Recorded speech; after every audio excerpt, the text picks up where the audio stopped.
আমি পবিত্র কোরআনে সূরা আহজাবের আয়াত পাঠ করেছি 33 নং সূরা আহজাব এর 45, 46 নং আয়াত পাঠ করেছি। ইয়া আইয়ুহান নাবিয়্যু ইন্না আরসালনাকা শাহিদা ওয়া মুবাশশিরা ওয়া নাযীরা ওয়া দাইয়ান ইলাল্লাহি বিইজনিহি ওয়া সিরাজাম মুনীরা। সবাই বলি আলহামদুলিল্লাহ। কারণ জিকির শরীফ আসছে আমরা, তাই না? হযরত খাজা শাহ সুফি দেওয়ান মহিউদ্দিন আল চিশতি নিজামী অসংখ্য ভক্ত মুরিদের মুর্শিদ কেবলা তার পবিত্র রোজ মোবারকে আমরা দরবার শরীফের ভক্ত আশিক আলী জাকেরান এলাকাবাসী এবং দূর দূরান্ত থেকে আগত অনেকেই পরিশ্রম করে এই পবিত্র রমজান, আজ 20শে রমজান, আমরা এই ইফতারের পূর্ব মুহূর্তে উপস্থিত হতে পেরেছি। মাগরিবের পর এখানে আলোচনা হবে না, ইফতারের পর অন্যান্য পর্বগুলো আছে সেগুলো হবে।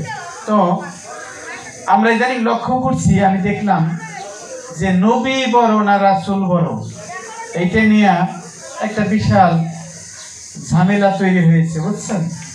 আপনারা কি লক্ষ্য করেন? বলেন তো, নবী বড় না রাসূল বড়? রাসূল না। আর আমরা যখন পবিত্র কোরআনে এই নবী রাসূলের সম্পর্কিত যে আলোচনাগুলো শুনেছি, ক্লাস 19-এ যখন পড়তাম, দেখতাম ওখানে বলা হতো যে রাসূল বড়, অর্থাৎ যিনি রাসূল তিনি নবীও আবার রাসূলও। কিন্তু যখন আমরা বড় হলাম, সুফিবাদের পক্ষ থেকে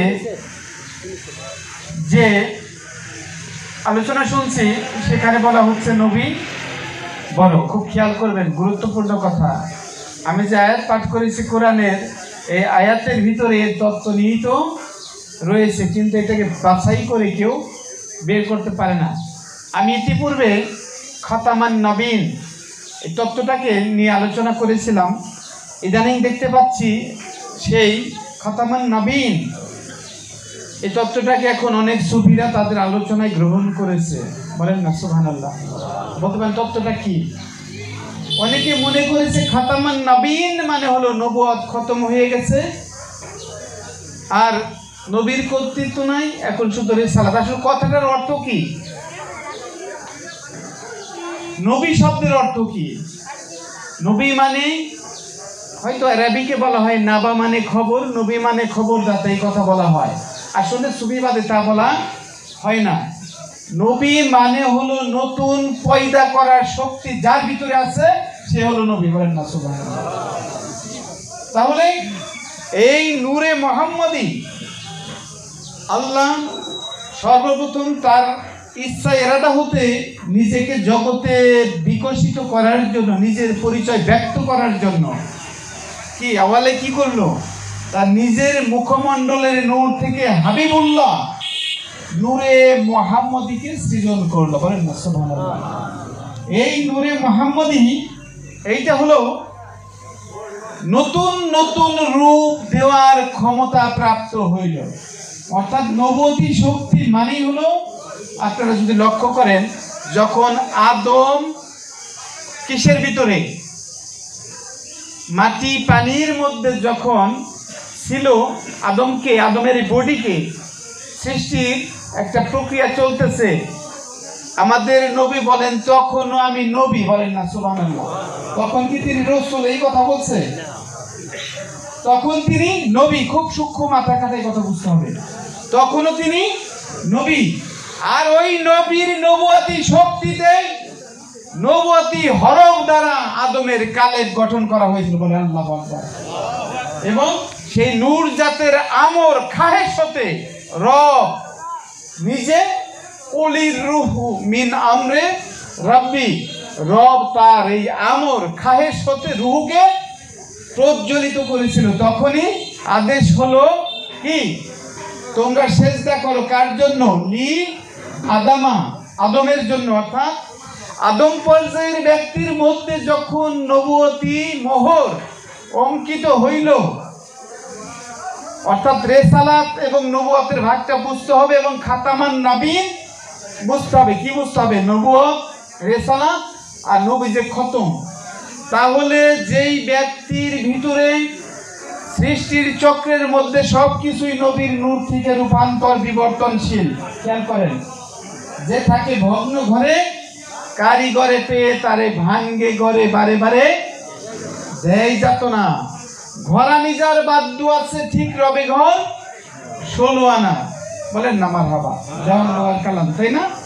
তাহলে এই রূপান্তর বিবর্তন চক্রের মধ্যে মানুষ মুহাম্মদ, খেয়াল করেন, যিনি মানুষ মুহাম্মদ মক্কা মদিনায় যিনি আসলেন, তার বাবার নাম আব্দুল্লাহ, মায়ের নাম আমিনা, ঠিক কিনা? কিন্তু নূরে মুহাম্মদের জন্মের কোনো সন্তানই নাই। এবং এই মানুষ মুহাম্মদ হেরা পাহাড়ের গুহায় যখন তিনি একাগ্র সাধনা ধ্যানমগ্ন রইলেন, তখন ওই মানুষ মুহাম্মদের মধ্যে নূরে মুহাম্মদের সেই সত্তা কি হলো? সিরাজাম মনির, প্রদীপ্ত প্রদীপ রূপে প্রকাশিত হইল। তার আরেফেল দেহের উপরে নূরে মুহাম্মদের জ্যোতি এমনভাবে প্রকাশিত হইল, তিনি হলেন সিরাজাম মনিরা, নূরে মুজাসসাম, আপাত মস্তক নূর। বলেন সুবহানাল্লাহ।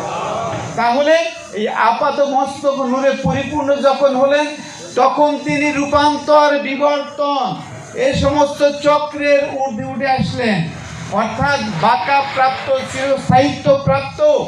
এরপরে সৃষ্টির মধ্যে কোনো ধাপ নাই, সৃষ্টির মধ্যে সৃষ্টির সকল ধাপ খতম হইল। কি হইল? খতম হইল। এই জন্য ইসলাম মানে কি? ইসলামের মধ্যে দাখিল হওয়া মানে হলো মৃত্যুঞ্জয়ী হওয়া। কি হওয়া? মৃত্যুকে জয় করা, এই মৃত্যুর চক্রকে জয় করা। জাহান্নামের মধ্যে চামড়া পাল্টাবে, আবার বারবার মৃত্যুর স্বাদ নিতে হবে। কিন্তু যারা জান্নাতবাসী হবে, তারা একবার যদি মরে, তার আর দ্বিতীয়বার মৃত্যু নাই। আমার কথা কি বোঝা যাচ্ছে বাজান? কারণ এখানে তো সময় অনেক হবে না, আমি শুধু গুরুত্বপূর্ণ কথা বলছি যে খাতামান নবীন কি, নবী রসুল কি এবং কে বড় বা ছোট। আল্লাহ বললেন যে আমি মা কানা মুহাম্মাদুন আবা আহাদিম মির রিজালিকুম ওয়ালাকির রাসূলুল্লাহি ওয়া খাতামান নবিয়িন। আল্লাহ বলতেছেন যে আমার শ্রদ্ধেয় কাকাজান বলেছে, আপনারা একটু সামনের দিকে বসেন, পিছনে যারা বসতে পারে যাতে একটু সুযোগ করে দেন, এবং যারা এদিক সেদিক আছেন এসে বসে পড়ুন। তাহলে অর্থাৎ মা কানা মুহাম্মাদুন আবা আহাদিম মির রিজালিকুম ওয়ালাকির রাসূলুল্লাহি ওয়া খাতামান নবিয়িন। মুহাম্মদ সাল্লাল্লাহু আলাইহি সাল্লাম তোমাদের কোনো ব্যক্তির পিতা নয়। কি নয়?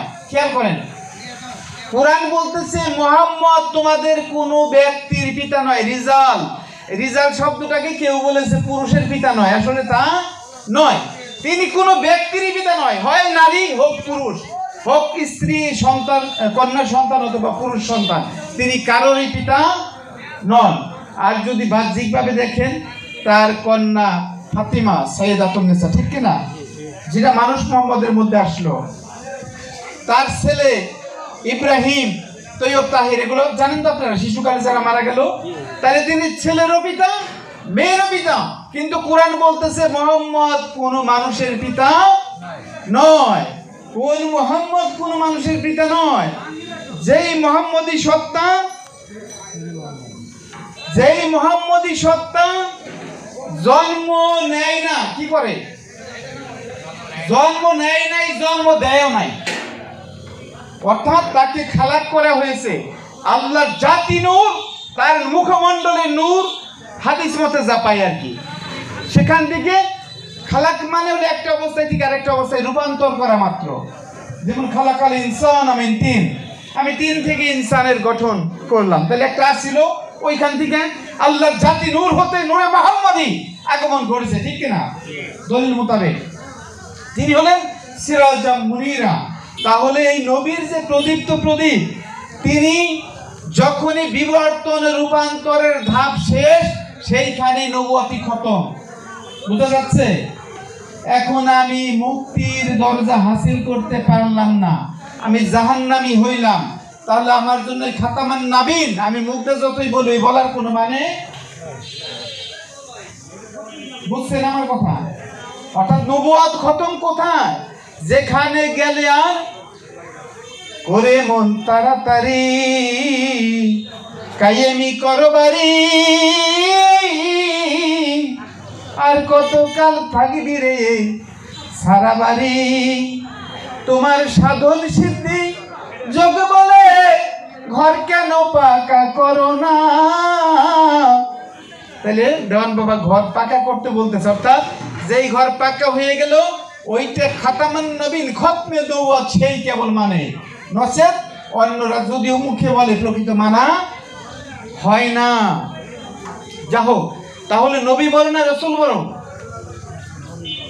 আল্লাহ কোরআনে বলল ইয়া আইয়ুহান নবিয়্যু, ডাক দিল কাকে? খেয়াল করেন, হে প্রিয় নবী, ইন্না আরসালনাকা, নিশ্চয় আমি তোমাকে রাসূল করলাম।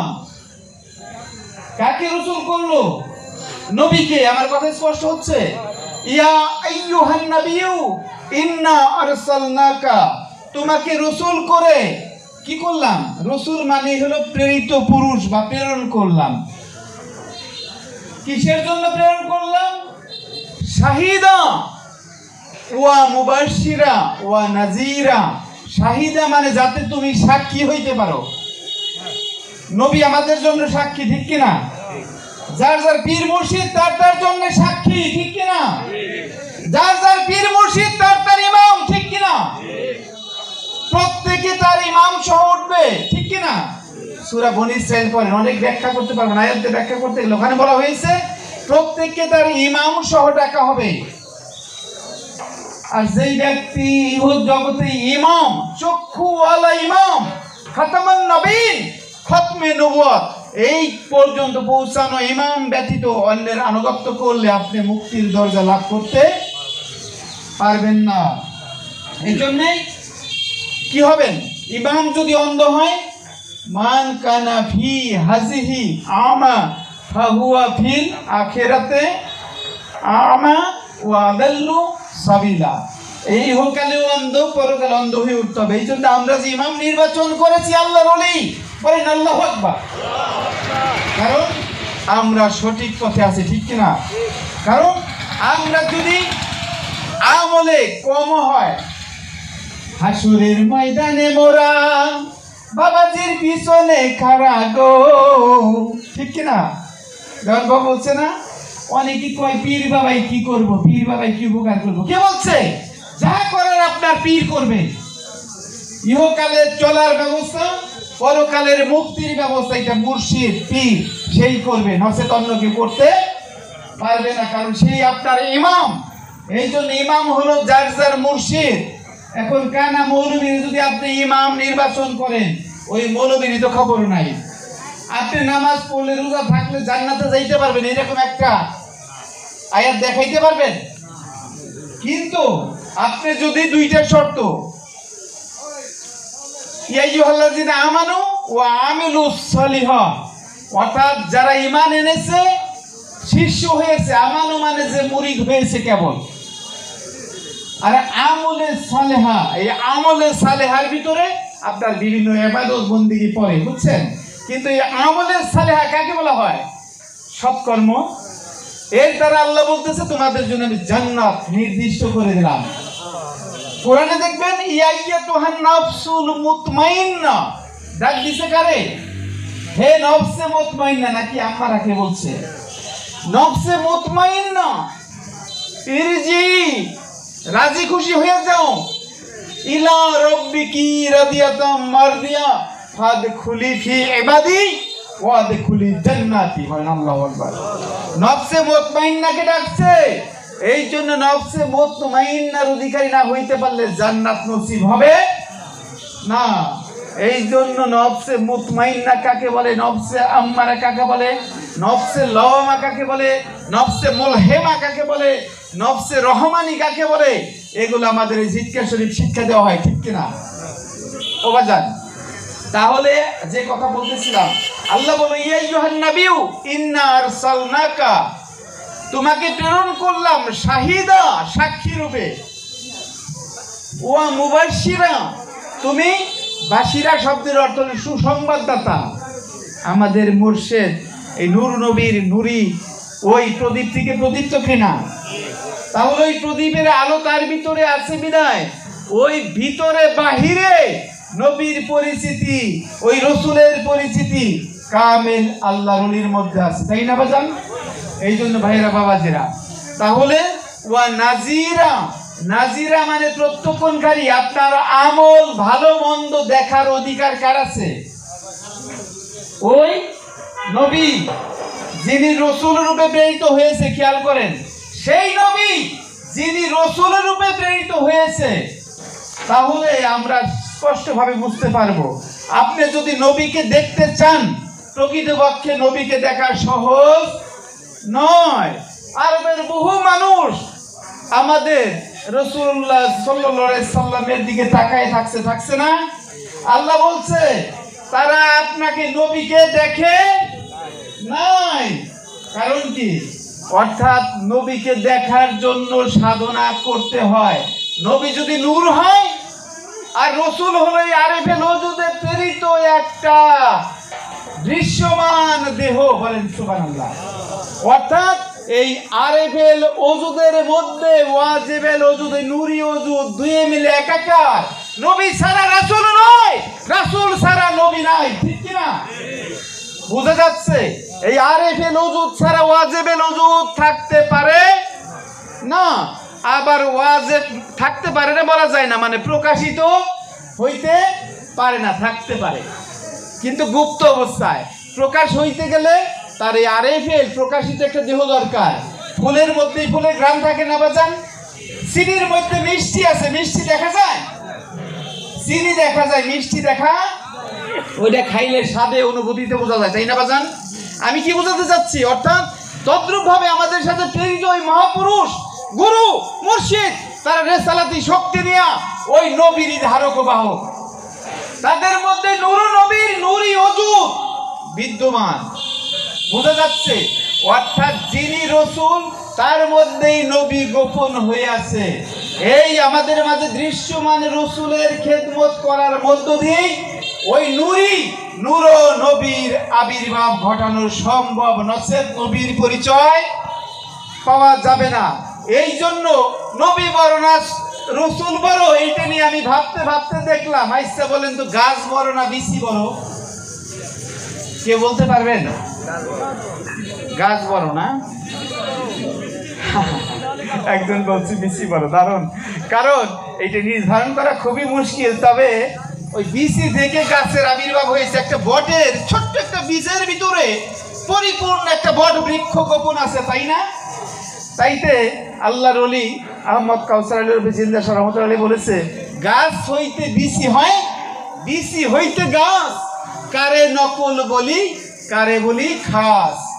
মানে এইটা নির্ধারণ করা মুশকিল, কিন্তু গাছের মধ্যেই বিচি গোপন হইয়া রয়েছে। বীজ থেকে গাছ হইছে বাজান, কিন্তু বীজের শক্তি গাছের মধ্যে আছে বিদায় আবার নতুন ফুল আসে, আবার ফল ধরে। বীজের কাজ হইল আবার নতুন বীজ উৎপাদন করা, তার বংশ রক্ষা করা। জেনেটিক বিদ্যা যারা বিজ্ঞান পড়েছে তারা অবশ্যই জেনে থাকবেন। এই জন্য ভাইয়েরা বাবাজিরা, আমি শুধুমাত্র সূরা আহজাবের 45-46 নম্বর আয়াত দিয়ে এটুকু বলতে চাচ্ছি যে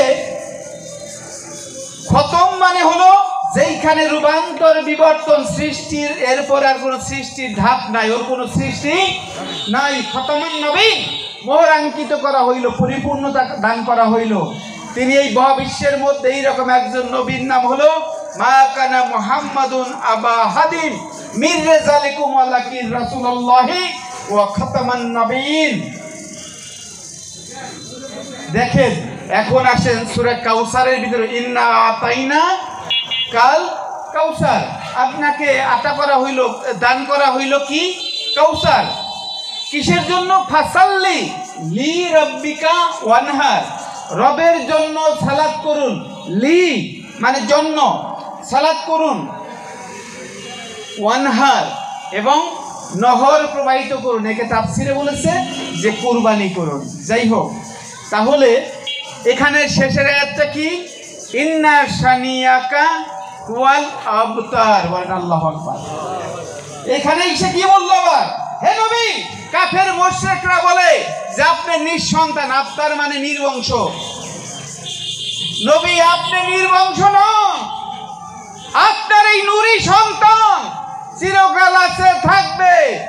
আবতার কাফেররাই হইল নির্বংশ, ঠিক কিনা? ওরা মারা যায়, মাটি চাপা দেয়, পরের দিন ওকে নাম করার লোক থাকে না। দেওয়ান বাবা 100 বছর আগে চলে গেছে, আমাদের মাঝ থেকে পর্দা নিয়েছে, তারপরে আছে কিনা? তার বংশ আছে কিনা?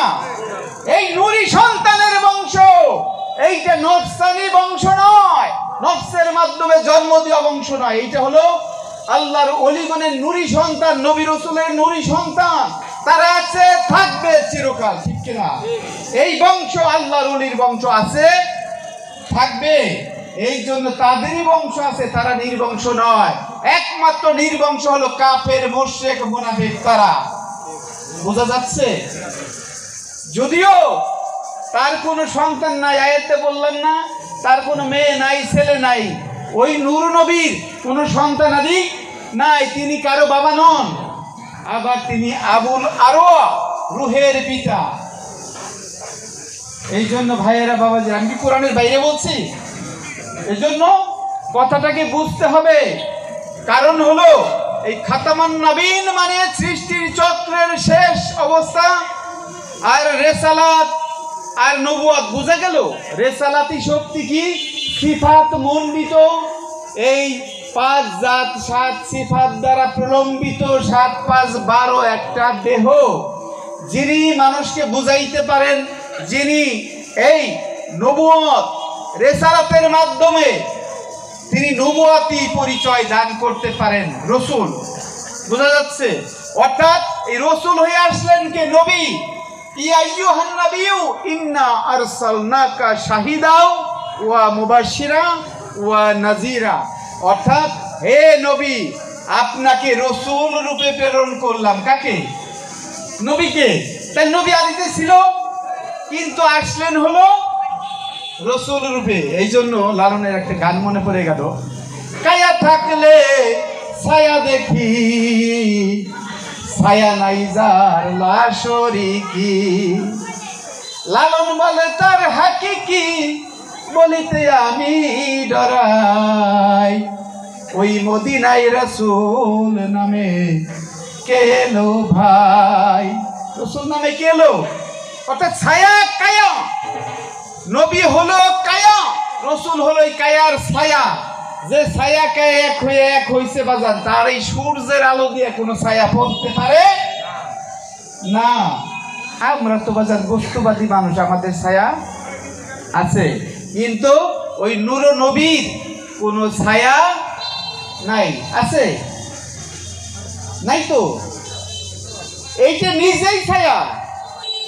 আলাম তারা ইলা রাব্বিকা কাইফা মাদ্দাজ্জিল্লা, বলেন আল্লাহু আকবার।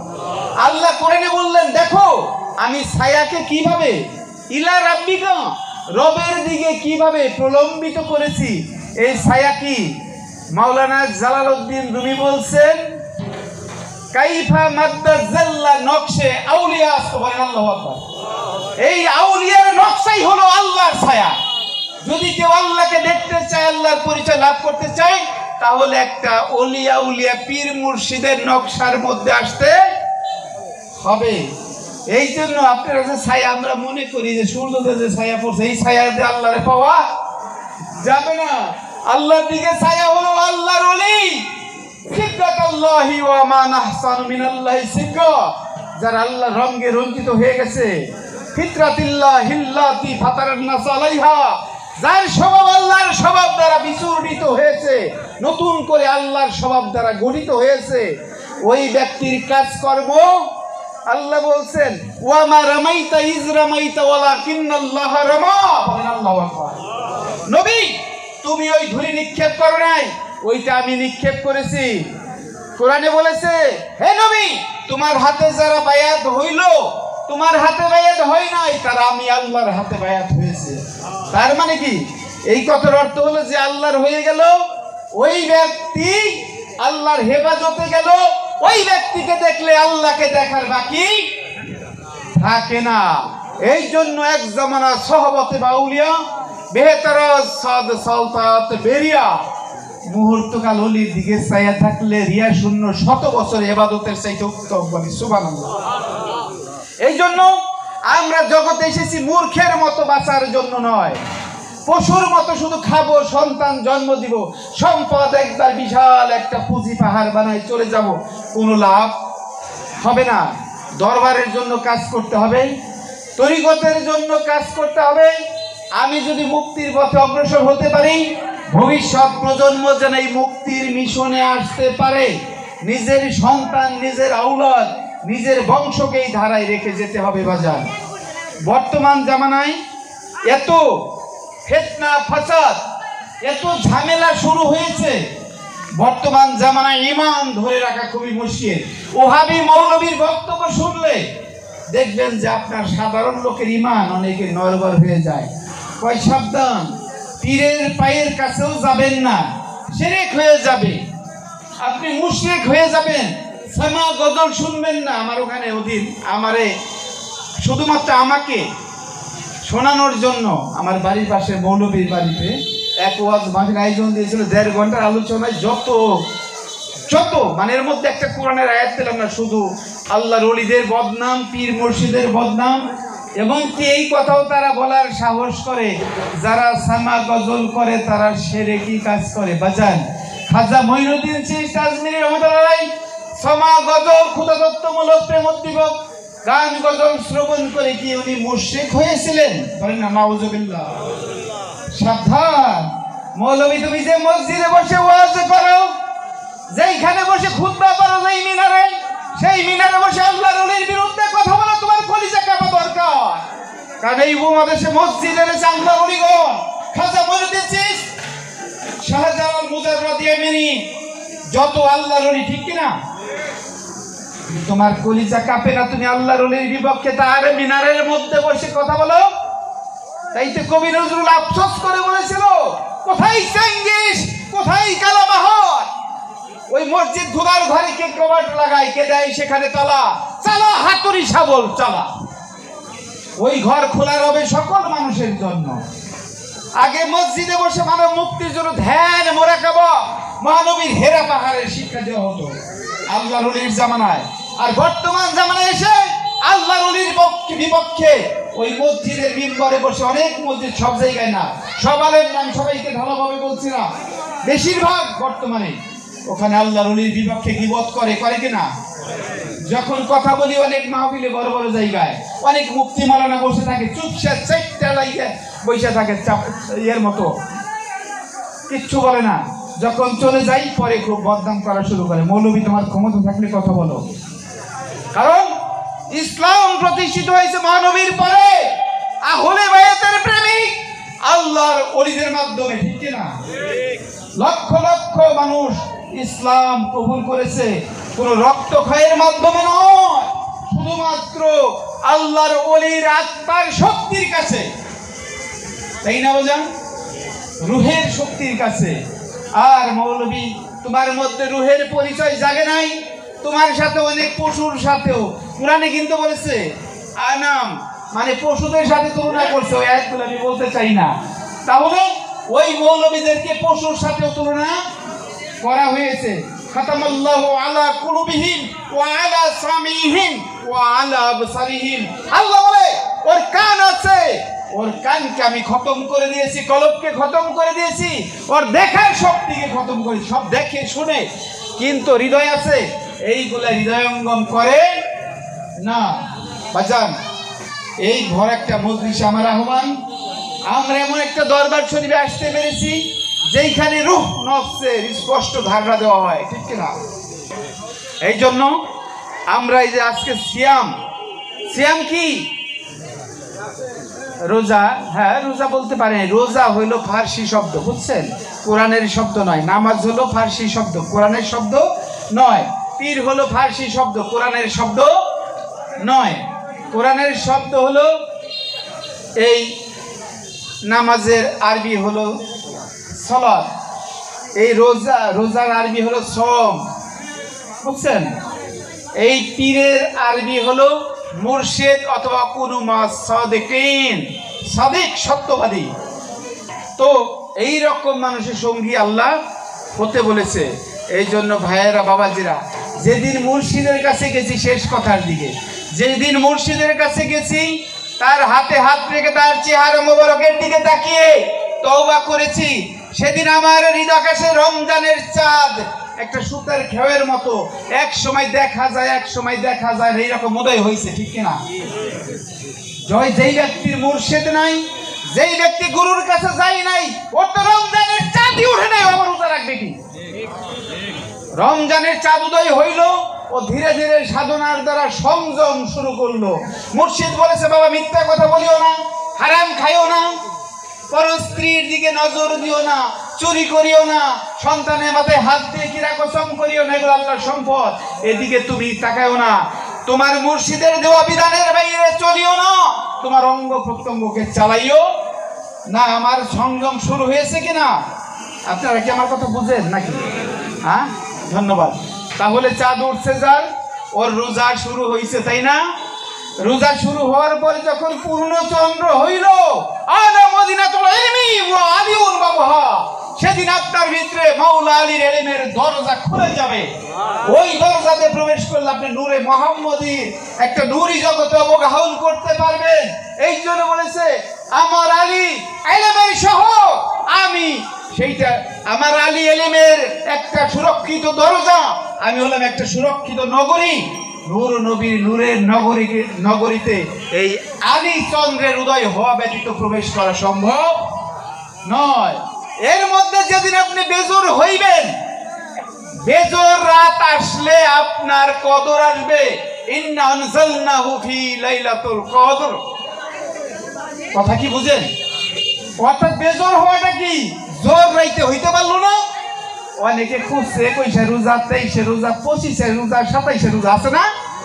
বেজোর আমি আছে, আমার আমিত্ব আছে, দুই আছি এখনো, এইটা আমার জোর। যেদিন আমি ওই চন্দ্র, ওই নূরে মুহাম্মদীর আলোতে আলোকিত হয়ে গেল, মাওলা আলীর ইলমের মধ্যে অবগাহন করলাম, ওই দরজাতে প্রবেশ করে নূরে মুহাম্মদীর মধ্যে নিজেকে বিলীন করে দিলাম, সেদিন আমি একা হইলাম। বলেন না সুবহানাল্লাহ। তখন আমার আমিত্ব নাই, আমি আলাদা কোনো সত্তা নাই, শুধু এক আছে। এক কি? জোর না বেজোর? বেজোর। এই রকম বেজোর হলে আল্লাহ বলেন, ইন্না আনজালনাহু ফি লাইলাতুল কদর, তোমার জন্য আমি কদর মহিমান্বিত একটা অবস্থা নাজিল করলাম। ওই দিন কি হয়? তানাজ্জালুল মালাইকাতি ওয়ার রূহ। বলেন না সুবহানাল্লাহ। তোমার মধ্যে রূহ নাজিল হবে এবং মালাইকা ফেরেশতারাও নাজিল হয়ে যাবে।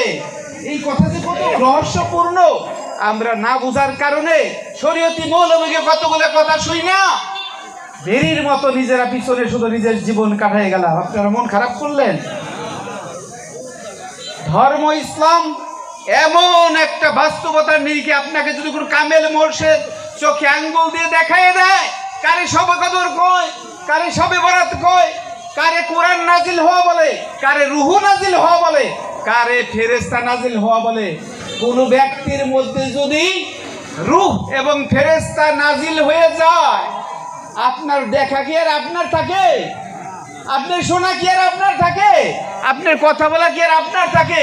সব সিফাত কি নাজিল হইল মানে তার হয়ে গেল। বলেন আল্লাহু আকবার। রূহের শক্তি দ্বারা আইয়াদনাহু বিরূহিল কুদসি, আপনি রূহুল কুদসি দ্বারা শক্তিশালী হয়ে গেলেন। কতরি ভেরি মার্কা মৌলবী তাফসীর করলো, কথাটা বলতে গেলে অন্যরকম হয়ে গেলেন, মুখ দিয়ে আসে বললো যে এই রূহ শব্দকে তাফসীর করে বললো ফেরেশতা জিবরাইল। এইটা কি হইল? রূহ কি জিবরাইল? না, ফেরেশতা হলো সিফাতি নূরের, যার যে কাম দিছে রোবটের মতো, তার বাইরে কাজ করতে পারে না। কিন্তু রূহ হলো এমন শক্তি, আদমকে যখন রূহ উৎকার করা হইল, যা জিজ্ঞেস করে পটপট করে সারা বিশ্বের সবকিছু জানে, সবকিছু জানে, বলেন সুবহানাল্লাহ। কিন্তু মালাইকা ফেরেশতারা কয় আমার যে কান দিছে তার বাইরে আমি জানি। এখন কান্দে শুনতে দিছে, কান্দে যদি কান্দে শুই না, তুমি একবার একটা বোঝা নিয়ে আসা না পারবো? আমার কথা কি মাথায় ধরছে? এই জন্য তানাজ্জালুল মালাইকাতি ওয়ার রূহু, এই ফেরেশতা এবং রূহু যার নাজিল হয়ে গেল, এটা কতক্ষণ পর্যন্ত? সালামুন, শান্তি, হিয়া হাত্তা, সেই পর্যন্ত মাতলাইল ফজরে, ফজর আপনি পরিপূর্ণরূপে প্রকাশিত হয়ে পড়া, এর নাম হলো ফজর। আল্লাহর ওলিগণ ফজরে অবস্থান করছে, ওদের জন্য আর দিবারাত্রির কোনো ব্যবস্থাপত্র নাই, একবার আলোকিত অবস্থা। আধার ঘরে জ্বলছে বাতি, দিবারাতি নাই সেখানে, মনের মানুষ যেখানে, কি সন্ধানে যাই সেখানে, মনের মানুষ যেখানে। ও বাজান, যেই জায়গায় চন্দ্র সূর্যের উদয় অস্ত নাই, দিন তারিখের হিসাব নাই, শুধু আলোকিত অবস্থান, ওর জন্য যে অবস্থা, ওর মুহূর্তকালে 27 বছর কাটতে পারে দুনিয়ার ঘড়ির কাটায়, ঠিক কিনা বাজান? আমার এই কথা বুঝতে মনে কঠিন হচ্ছে। ওই উর্দু জগতে জ্ঞানী ব্যক্তির মুহূর্তকালের ধ্যানের মধ্যে, মুহূর্তকালের ধ্যানে 1 সেকেন্ড 2 সেকেন্ডে 27 বছর, 25 বছর, 50 বছর, যদি 1000 বছর কাইটে যায়, দুনিয়ার মানুষ কি টের পাইব? ওই জায়গায় দিন তারিখের হিসাব আর দুনিয়ার এই সূর্য চন্দ্রের ঘোরার হিসাবে একরকম। আসহাবে কাহাব এই ধ্যান জগতে প্রবেশ করে 309 বছর কাটাই দিছে, বলেন সুবহানাল্লাহ। কোরআন পড়বেন, জানতে পারবেন। যাই হোক, তাহলে খাতামান নবীন নিয়ে কথা বললাম। নবী কাকে বলে, রসুল কাকে বলে, এটাকে ছোট বড় করার কোনো ব্যবস্থা নাই। যা তার সিফাত, ফুলের গন্ধ, নবী আর রসুল, আরেফেল এবং ওয়াজিবেল দুয়ে মিলে একাকার, একে ভাগ করা, ছোট বড় করা নির্বুদ্ধিতার পরিচয় ব্যতীত অন্য কিছু নয়। এখন অনেকে বলে অনেক রসুল আসছে যারা নাকি পূর্বের নবী রসুলের রেসালাত আলোচনা করছে। ও বাজান, যদি পরিপূর্ণ একটা বিধান থাকে, তার কাছে নতুন বিধানের দরকার না পড়ে, তাইলে পরে ওই লোকের কি আর কোনো নতুন করে তথ্য দেওয়ার দরকার আছে? যুগ যখন আধুনিক হয়েছে, যুগের প্রয়োজন অনুযায়ী আধুনিক বিধান দেওয়া হয়েছে। যেমন নবী মুহাম্মদ রাসূলুল্লাহ সাল্লাল্লাহু আলাইহি সাল্লামের মাধ্যমে সর্ব আধুনিক এই আদি একই ইসলাম, নাকি যুগে যুগে ভিন্ন ভিন্ন ধর্ম? তা না, কিন্তু ধর্ম একটাই, সেটা হলো ইসলাম।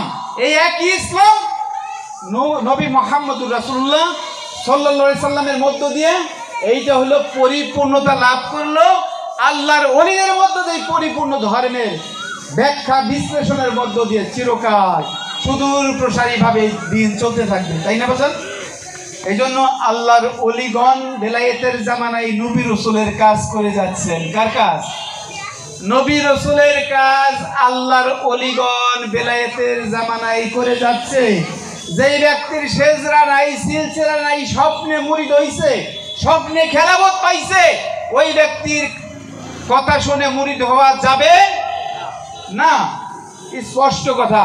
যার সিলসিলা নাই, সেজরা নাই, সেজরায় ঝামেলা আছে, বানোয়াট মন গড়া বানাইছে, একজনে হঠাৎ করে পীর হয়ে কইতে খেলার পর পাইছ, আজমিরতে খেলাপথ পাইছি, আজমিরে পীর কেরা, এটা কিছু বার বলে দিল আর কি, বুঝছেন? ওই রকম চিন্তা ভাবনা করবেন শতবার, আসলেই কি আমার পীর আজমিরে গেছে, বা সেখানে কোনো পীরের পাইরবি করেছে, সিলসিলার অন্তর্ভুক্ত কিনা? কারণ বর্তমান জামানায় বাজে আলেম আর ভণ্ড পীর কয়টা?